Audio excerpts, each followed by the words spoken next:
Ituloy daw yung pisto! Ano ito niya? Bakit ituloy ang pistok yan ang gusto ninyo? Iba yung sinasabi mo kanina! Eh, siyempre, inang boss ninyo ako, anong gusto mo? Oh, paano kayo magpistok kung napatay ako? Sira ulo mo.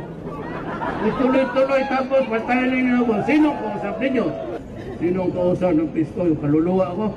Maghintay kayo. Hindi lang, ano yan? Automatic. Bakit? Papayag agad ang militar. Hindi militar ang bossing mo! Hoy, hindi ako may-ari ng gobyerno. Hindi ako may-ari ng gobyerno. Hindi ako basta-basta na pag na-presidente ako. Sa sunod at ang gusto ninyo. Kailangan ka nga ng tahimik.